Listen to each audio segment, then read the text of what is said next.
Hey guys, what's up? It's Carly and welcome back to my channel. So for today's video, I'm going to be doing the Spring Has Sprung book tag. I was tagged by the lovely Madisyn over at Madisyn Green. She is an amazing booktuber. I love all of her videos. She is just such a sweetheart, so I will leave a link down below to her channel, so you guys should go and check her out. So I have all the questions in my notebook here, so I am just going to be getting right into it. Question number 1, flowers. All the flowers we remember are blooming again. Pick a book that's a fresh take on a retelling. So for this one, I'm actually going to go with My Lady Jane by the Lady Janies, who are Cynthia Hand, Brody Ashton, and Jody Meadows. I read this book last year, I think around summertime, and I absolutely fell in love with this story. This is a retelling about Lady Jane Grey, who was queen for 9 days and then she was executed, but this is actually such a fun and quirky and kind of weird story, but it is so good. It actually kept such a huge smile on my face while reading. I'm really scared of that candle right now. I keep reaching up to grab my books, and I'm so scared of that flame. Alright, question number 2. Cadbury mini eggs. Obviously the superior springtime candy of choice. Pick a book that you consider to be a sweet treat. So for this one, I'm going to go with Since You've Been Gone by Morgan Matson. This is actually my first Morgan Matson book that I ever read. I actually read it last year. I do have like 4 or 5 other books from her that I own, and I've only read this one.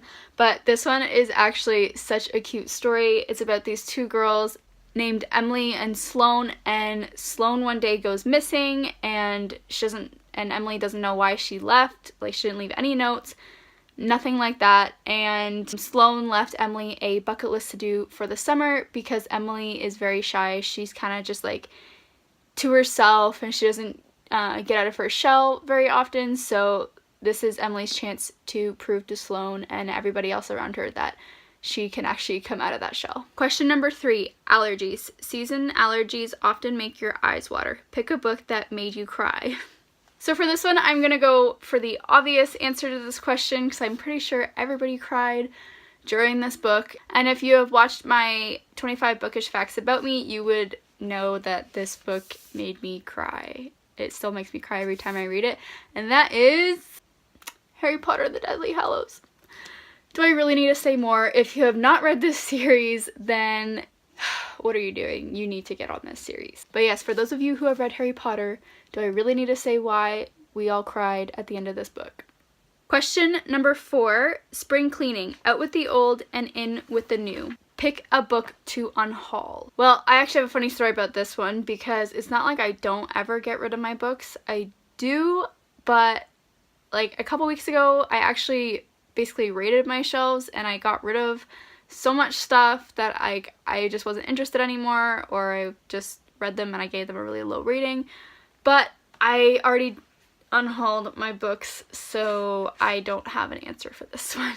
Question number 5, spring break. It is a perfect time for an adventure. Pick a book involving a road trip. So I know that this obvious answer is going to be Amy and Roger's Epic Detour, but I haven't read this book. I haven't read this book yet. As I said, I've only read Since You've Been Gone by Morgan Matson, but I have not read Amy and Roger's Epic Detour. I do have a backup for this because I did own this book, but then I got rid of it with my unhaul a couple weeks ago, and that is Paper Towns by John Green.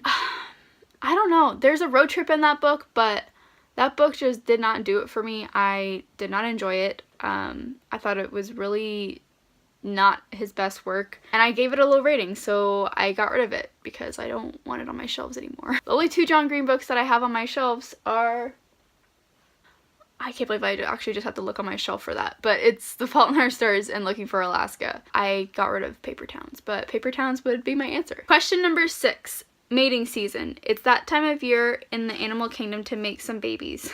Pick a book with some smutty delights. So I don't read smut. I don't like any of that romance stuff. Like, I don't know, I just don't read it. So I don't own any, and I haven't read any, so I don't really recommend any.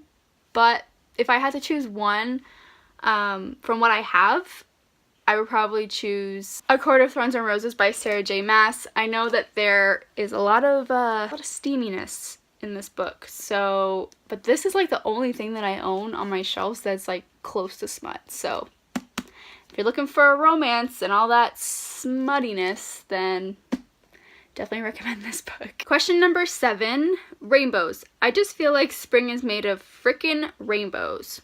You go, girl. Pick a book featuring LGBTQ plus characters. So for this one, I'm gonna have to pick anything by Becky Albertalli. Becky Albertalli is like the queen of LGBTQ plus characters, in my opinion. I read Simon and The Upside of Unrequited both last year and absolutely fell in love with these stories. They are so good. I think I like Upsided a little bit better than Simon, but Simon was still really good. I still really loved it. I would also recommend Leah on the Offbeat, but I don't really want to say that yet because I'm still actually currently listening to it on audiobook. So these two for sure. Question number 8, Spring Awakening. This is one of my all-time favorite musicals, even though it's filled with completely dysfunctional characters. Pick a book that is filled with completely dysfunctional characters. I don't know, I kind of like some of these characters in this book, but I think I'm going to talk about the couple in this book because I don't like these characters. I don't like the couple as a whole, so yeah, let me just show you my pick. I think you guys can guess what couple I'm talking about here. Yeah, Edward and Bella from Twilight. I mean, when I first read it, when I was, I don't know, 12 or 13, something like that, I was in love with this book and series. Like, I still actually love it. Like, I still do. It's one of my guilty pleasures, but I mean, the romance in this book is awful. Edward and Bella are just not, I don't like reading about them, basically. I mean, the whole book and the rest of the series is about them, but I don't know. It's good, but it's bad at the same time. You know what I mean? Like, it's one of those couples where, like, I think they are very dysfunctional. Question number 9 is, in like a lion, out like a lamb. Pick a book series that didn't get better as it progressed. So I actually haven't realized that I haven't really read a lot of series. If you guys have watched my popular series I haven't read yet, you probably know that I haven't read a lot of series, but I'm working on it. I'm really working on it, I swear. But this series that I chose for this, it's actually a companion series. So there's 3 books, and that is the Anna and the French companion series, I guess, if you will, by Stephanie Perkins. I really, really loved Anna and the French Kiss when I first read it, like, I don't know, 3 years ago, I think. And then I read Lola, and I was like, Lola was okay, but it wasn't as good as Anna. And then this year, if you watched my recent reads video, I listened to Isla and the Happily Ever After on audiobook, and I gave it a 3 stars. I thought it was not that good. Like, I just didn't want to finish it, basically, but I did. I finished it, but after maybe like 2 hours of listening to it, I really wanted to give up. I did not like it at all. So I know from that little review there, I know that kind of sounds like a high rating, giving this book 3 stars, but I really don't give low ratings unless I really despise this book. But I mean, if you're looking for a cute romance, there you go. I guess I may be just getting out of my romance phase, I guess, contemporary phase. But yeah, these books just did not get any better. I would definitely recommend them though if you're looking for a cute romance, summary reads, yeah. And question number 10 is Fun in the Sun, tag some friends. So I'm actually not going to tag anybody specifically for this video because I feel like a lot of people have done this and I don't really know who's done it and who hasn't done it yet. So I am just going to say whoever wants to do this tag, you are free to do it if you like. That was really, really fun to film. I'm so happy Madisyn tagged me in this video. Again, I will leave a link down to her channel down below, so you should definitely go check her out. I will also leave the original creators video down below as well, so you can go and check them out for yourselves as well. And that is it from me for you guys today. So I hope you guys are having a happy May and springtime. And yeah, I will leave all of my links and handles down below for you guys to go and check out, and make sure you hit that subscribe button if you'd like to see more of my content. And yeah, I hope you guys are having a good week, and I will talk to you guys later. Bye.